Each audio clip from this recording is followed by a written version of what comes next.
जो मेरी जानकारी है कि बिहार से आप ताल्लुक़ रखते हैं, कितना आसान रहा आपके लिए? क्योंकि हम राजनीति पे भी बात करेंगे, लेकिन कौन रहा पहला शख्स और कैसे आप, मतलब एक दलित प्रोफ़ेसर होना, दिल्ली विश्वविद्यालय में आना, बिहार से आना, ये आसान नहीं होगा। ज़रा बताइए दर्शकों की कैसे। आप थोड़ा-सा उसमें ऐड कर देता हूँ मैं। कर दीजिए। दलित प्रोफ़ेसर तो बहुत, उसमें थोड़ा दबंग दलित प्रोफ़ेसर डाल दीजिए तब मज़ा आएगा। चलिए हम जोड़ लेते हैं, मतलब कि जोड़ना ज़रूरी है। बिल्कुल हम बात करेंगे वो उस सफ़र तक का भी जब आप जेल तक गए, लेकिन ज़रा बताइए शुरुआत कैसी रही? बचपन से थोड़ा-सा विद्रोही किस्म का आदमी रहा हूँ और यकीन मानिए कि कई बार अपने पिताजी की भी नहीं सुना। अब मेरे पिताजी इस दुनिया में नहीं हैं। माताजी का नहीं सुना, भाई किसी का कुछ नहीं सुना। तो विद्रोही लोग थोड़ा ऐसे ही होते हैं कि स्टेटस को तोड़ते हैं। तो कल मैं अपने स्टाफ रूम में था, और कल नहीं आज ही था मैं, तो टीचर्स काफ़ी इकट्ठे थे। तो मैंने एक बात कही कि दुनिया के किसी शहर में मुझे 2 साल के लिए छोड़ दो, उस शहर में हलचल ज़रूर होगा। तालाब का पानी शांत नहीं रहेगा, उसमें तरंगे ज़रूर आएंगी। लोग चाहते हैं कि सोसाइटी स्टेटस को रहे, यथावत चलता रहे जैसे है। तो मैं उसमें यकीन नहीं रखता। तो मेरा घर मुजफ्फरपुर में है। पहले गांव में पढ़ाई हुई, वहाँ से पश्चिमी चंपारण गया, फिर लौट के गांव आया। मेरे पिताजी छोटी सी मामूली नौकरी करते थे, इनकम टैक्स में क्लर्क थे। तो वहाँ से फिर मुजफ्फरपुर में पढ़ाई की 10th तक।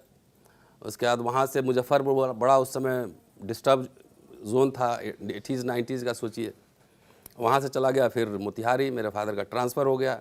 शॉर्ट में बता रहा हूँ, कहानी तो वैसे बहुत लंबी है, वो तो पूरी चैप्टर वाइज लिखी जाएगी। एक किताब से एक विद्रोही दलित की कहानी तो बड़ी लंबी होती है ना, कहाँ कहाँ लड़ना पड़ा है, कितने मुकदमे झेलने पड़े हैं, कितने पुलिस से ये हुआ है, बहुत कहानी लंबी है, शॉर्ट कर देता हूँ।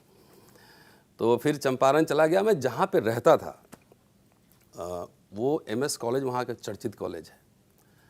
तो उनके रिटायर्ड प्रिंसिपल के घर में भोलानाथ सिंह, बड़ी चर्चित प्रिंसिपल हुआ, जो बिहार से फैमिलियर होंगे वो जानते होंगे उनका नाम। तो उन्हीं के घर में मैं रहता था। उनके लड़के पढ़ते थे रामजस कॉलेज में, हिस्ट्री, महेश उनका नाम है। और तो वो जब उनको पहले तो आजकल UPI है ना, उस समय तो था नहीं, या मनी ऑर्डर या फिर आपको ड्राफ्ट बन के आता था 800-1000 रुपये। उसी में लोग 1 तारीख के बाद जो है ना, पापा जी बहुत याद आते थे कि 7 तारीख तक कब ड्राफ्ट आएगा। तो चूँकि वहाँ कोई नहीं था, तो मुझे ही ड्राफ्ट सब भेजना पड़ता था, रामजस कॉलेज ये वो सब लिख के। तो मेरे अंदर एक थोड़ा सा आया कि भाई अब मैं नौकरी वोकरी करने में बहुत इंटरेस्टेड नहीं था, जैसे सरकारी नौकरी या इंस्पेक्टर बन जाओ, BDO बन जाओ, उसमें मेरी बचपन से दिलचस्पी नहीं थी। तो उनको देखते देखते मुझे लगा कि चलो अब दिल्ली चलना चाहिए ज़रा मुझे भी पढ़ने। जब दिल्ली से लौट के आते थे वो, चंपारण की बात कर रहा हूँ, ईस्ट चंपारण, तो उनके पास लेम्ब्रेटा स्कूटर होता था। तो जब लेम्ब्रेटा स्कूटर की आवाज़ आ जाए तो समझ आ जाता था कि महेश आ गया दिल्ली से। हम लोग 3 आदमी उसी पर बैठ के पूरा मोतिहारी घूमते थे। तो ललक हुई कि चला जाए दिल्ली पढ़ने। तो पिताजी से मैंने कहा, तो थोड़ा विद्रोही स्वभाव का था ही, उन्होंने मना कर दिया कि नहीं भेजेंगे। 1 साल इंतज़ार किया। दूसरे साल मैं पूछा भी नहीं कि मुझे जाना है कि नहीं जाना। अपना सर्टिफिकेट उठाया, बैग पैक किया और माँ से पैसे लिए 2000 रुपये, दिल्ली में चला आया। पूछा भी नहीं कि आपको हम जाएं कि नहीं जाएं। जब यहाँ आ गए तो अब रहें कहाँ, मुझे कुछ पता ही नहीं है। मैंने दिल्ली पहले आया ही नहीं था। एक बैग लेके अकेला शहर में मुरारी हीरो बनने चल दिया था, देखते हैं क्या होता है। तो मेरे गांव के लोग लाजपत नगर में, वहाँ कसीदा का बहुत काम होता है, एम्ब्रॉयडरी जी। तो वहाँ पे मुस्लिम समुदाय के बहुत लोग हैं।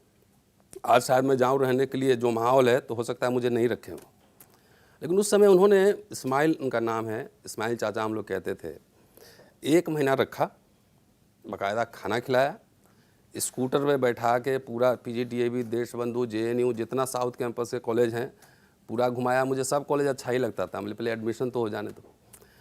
तो 1 महीना मैं रहा वहाँ पर, और उन्होंने पूरी मेरी देखभाल की, खाना खिलाया। और इस ज़माने में, आजकल के ज़माने में तो this is how we learn secularism, कि ये मेरे लिए पॉलिटिकल सेकुलरिज्म नहीं है। मेरे गांव में भी आधा हिंदू मुसलमान है।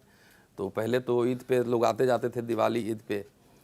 अब तो पता नहीं क्या है, अब तो हर जगह आप कुछ ना कुछ फ्रीज में कुछ ढूंढ ही रहे हैं, कौन सा मांस है। तो इस तरह से मैं दिल्ली आया था पढ़ने। उसके बाद उस समय यूनिवर्सिटी कैंपस में अप्लाई होता था, आज जैसा नहीं है। वो एक फॉर्म मिलता था भर के वहीं डालिए।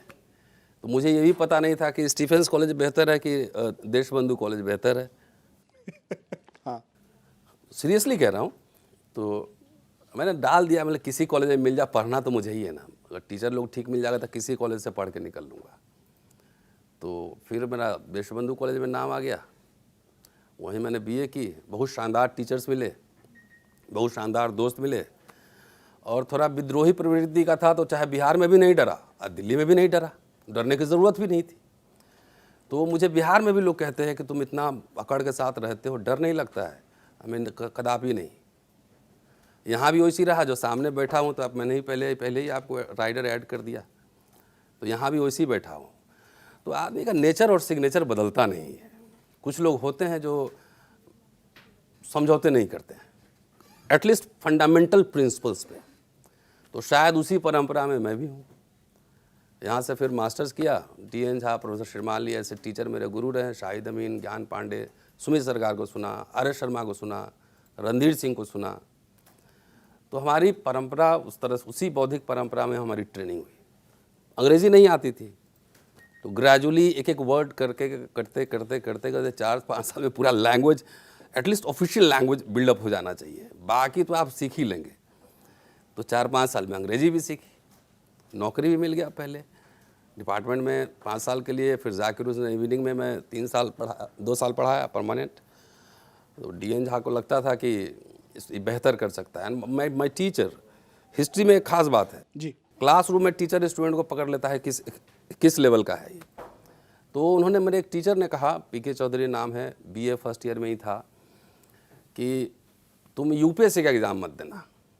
तो मेरे मन की बात उन्होंने कह दी, बिहार का लड़का हिस्ट्री पढ़ रहा, UPSC नहीं दो, it is a crime, you will be punished for that.